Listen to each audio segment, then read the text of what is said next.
Size pizza is buy one, get one free. Takeout or delivery. Let's talk Steelers.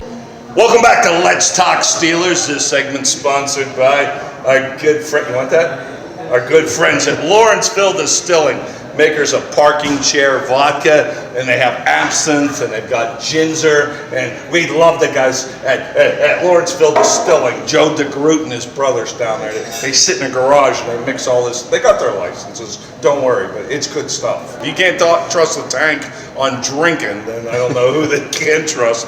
All right, the Ravens are coming to town. You know, I think Tony Siragusa, one of my buddies. You got my purple and black on, by the way. I noticed that. It's very annoying. But it's not for the Ravens. It's kind of the new trend with the NFL guys wearing the mouthpieces, the color of the team they're playing. So I figured I should wear the color of the team that they're playing this week. I don't like it. Well, why are they wearing the mouthpieces of the teams they're playing? Listen, let's get back to football. You got to stay up to beat, up to date with all the trends. I'm 100 years old. I'm not trendy, okay? Okay. I'm just not trendy. Fair enough. I am trending, though, on the Ravens. You know, again, Tony Siragusa, Ray Lewis. You think of those dominating Ravens defenses of the past. Will it shock you, Steelers Nation, if I tell you that, number one, the Ravens have the worst pass defense in the league.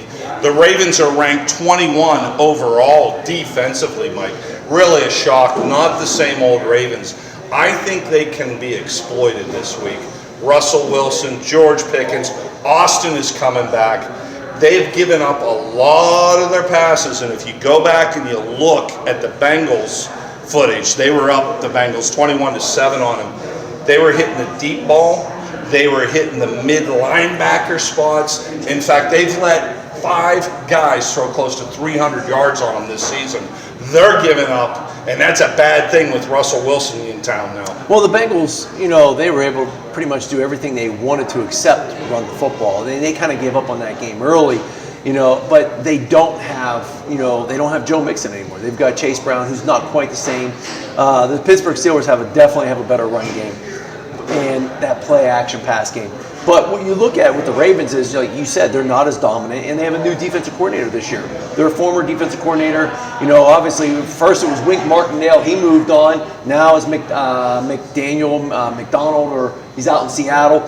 But they got a new defensive coordinator. They're struggling a little bit. However, when the game is on the line, you still got some of those key pieces like Humphreys ripping that ball out of Chase Brown when it mattered most in that third quarter. They were down 21-7. They ripped the ball out, give Lamar a short field, get them right back in the game. So they are capable of turnovers. If Pittsburgh can control the clock, get up, play kind of mistake-free. Don't turn the football over. Play the game. Don't give Lamar those extra possessions. You're going to be able to move the ball. And you look at last week, the Pittsburgh Steelers, I think the Washington Commanders defense is better than the Baltimore Ravens right now, just based off of the fact that, you got Dan Quinn as the head coach, and he's a defensive mastermind. He does a nice job game planning, and the Commanders are kind of got things going right now. So the Ravens aren't the Ravens of old.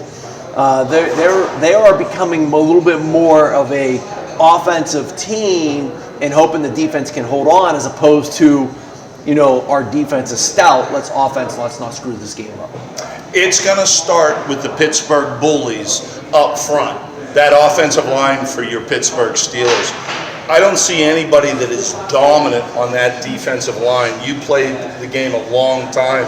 I'm literally seeing them shift their 3 down linemen constantly throughout the game, trying to probe the castle, trying to find that weak wall. I don't think that lends itself to a solid game plan. It starts with the bullies up front. I don't want to get overly confident this week. It is the Ravens. Kind of, they say, all bets are off. This is like a street fight in an alley in Baltimore. You don't know who's walking out of the alley. This is when you come to a rivalry game. A lot of times, you never, it could be, an undefeated team versus a team that's not losing so much. When you get those rivalry games, everything get it up. It is a different game, and things tend to get a little closer.